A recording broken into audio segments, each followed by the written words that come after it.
Washington does have a huge advantage, though. They have a legitimate, bona fide top 5 player at quarterback. And that is going to create a sustainability that Detroit just simply doesn't have.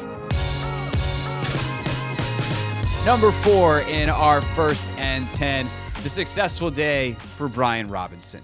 B-Rob has certainly been the target of much ire of the fan base over the last month or so because he hasn't had a lot of production in the last month or so.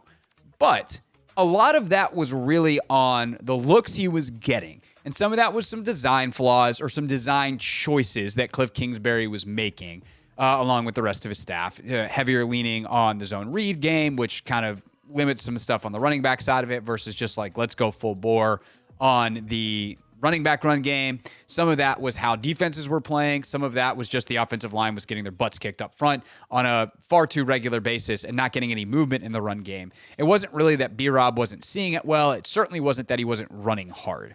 And so to see the opportunities come and for some of this to pop in the way that it did on Saturday night was phenomenal. And kudos to B-Rob. And I thought it was really special. There's a moment after, I believe, his second touchdown where he and Dan Quinn exchange a long embrace on the sideline. And you can tell, like, Dan saying something a little more deep than, hey, buddy, good job.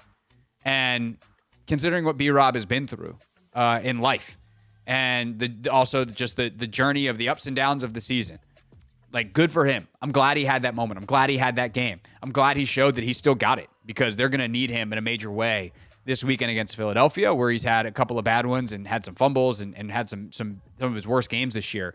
But can he get that turned around?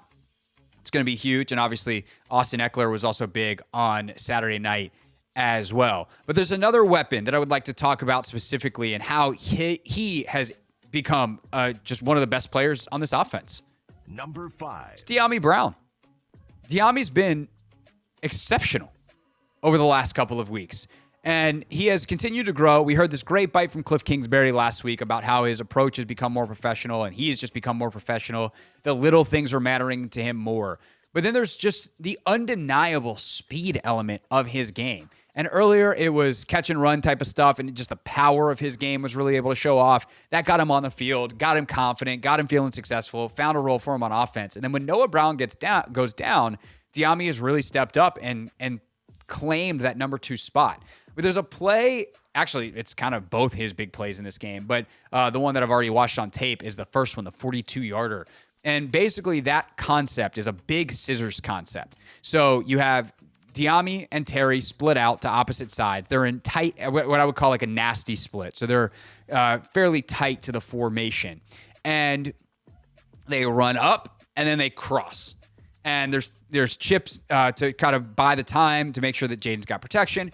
And this is where some of the injuries on the Lions defense also come into play because they miscommunicate. Terry and Arnold's like, hey, we're going to switch. He sees it coming. The corner on the other side, obviously Amik Robertson goes out on like the second play of the game. The corner on the other side doesn't catch it. Safety's cutting Terry because Terry's, Terry.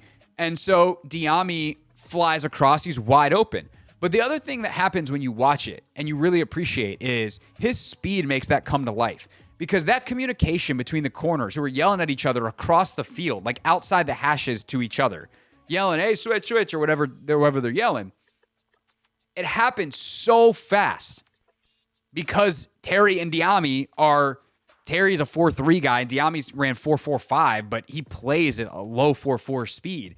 And just that ability to scream across the field showed up in multiple times in this game, and it has become such a weapon. And considering how little production Dyami had in his first 3 seasons in the league, for Cliff to not just have a plan on some level coming into the season, but to find new ways to use him as the season has gone on and as they have less other options. Like, okay, Dyami's our number 2 receiver. How do we use him? Figured it out the last 2 weeks. The best 2 games probably of his entire career outside of those 2 deep balls he caught against Tennessee, a game where he had, I believe, just those 2 catches, if not maybe a third.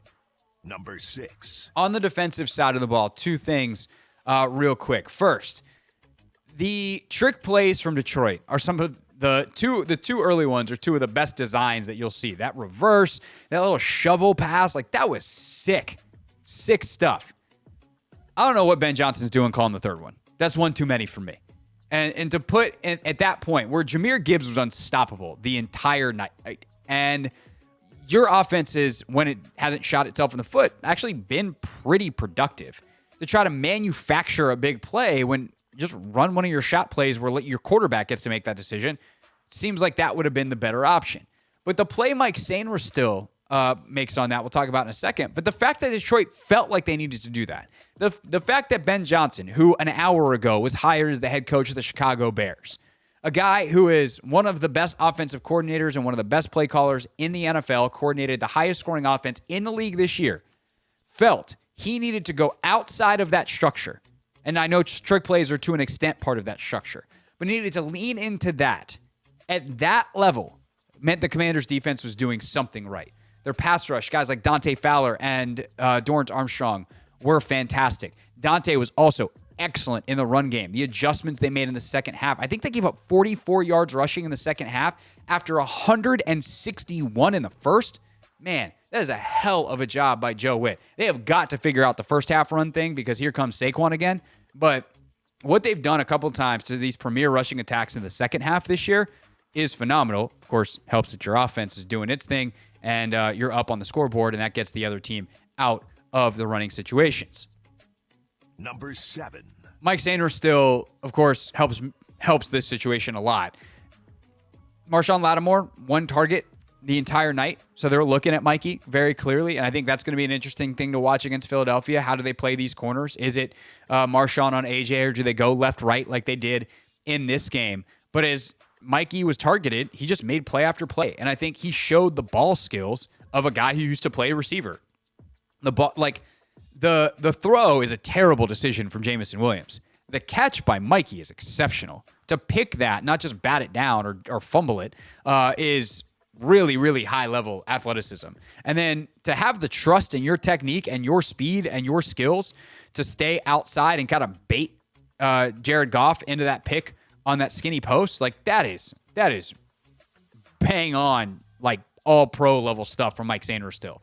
So to watch his continued development, to watch his confidence in a big moment, in a big spot, back in the state where he went to college, love that for Mike Sainristil.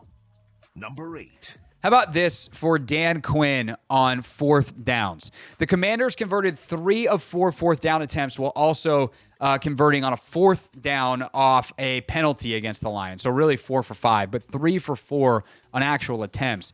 And that aggressiveness, according to the Next Gen Decision Guide, not actually the right move most of the time.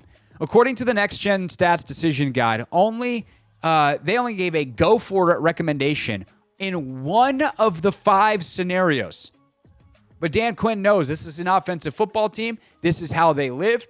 And my proclamation, my request a month and a half ago that Dan Quinn would get a little more Dan Campbell to him when it came to fourth downs wound up being the thing, in large part, that ended Dan Campbell's season. Number 9. The kick coverage, just a shout out to that real quick. The starting field position for Detroit, they messed up the opening of the game. Zane Gonzalez kicked it out of bounds. But then Detroit 29, Detroit 27, Detroit 30, Detroit 22, Detroit 27, 30.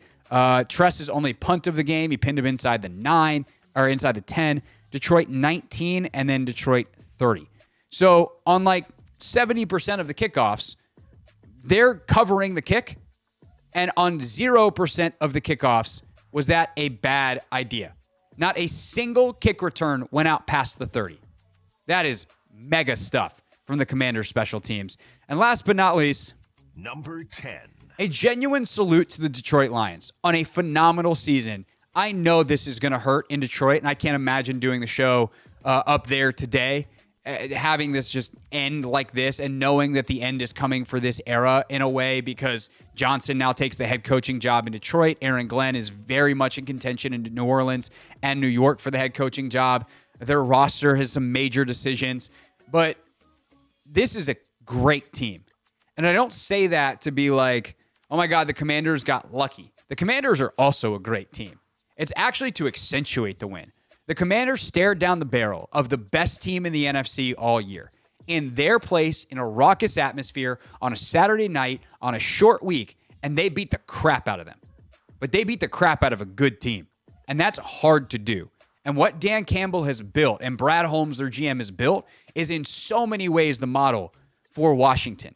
Washington does have a huge advantage, though. They have a legitimate, bona fide top 5 player at quarterback. And that is going to create a sustainability that Detroit just simply doesn't have. But what they have built is spectacular. Salute to the Lions. I hate that your season is over because I would have loved to see it go as long as possible. That is probably my second favorite team in the league outside of the Commanders, the team I want to see succeed the most. But you ran up against the first team, and sometimes it'd be like that. Washington on to the NFC Championship game. This is the Hoffman Show on the Team 980 and the Odyssey app.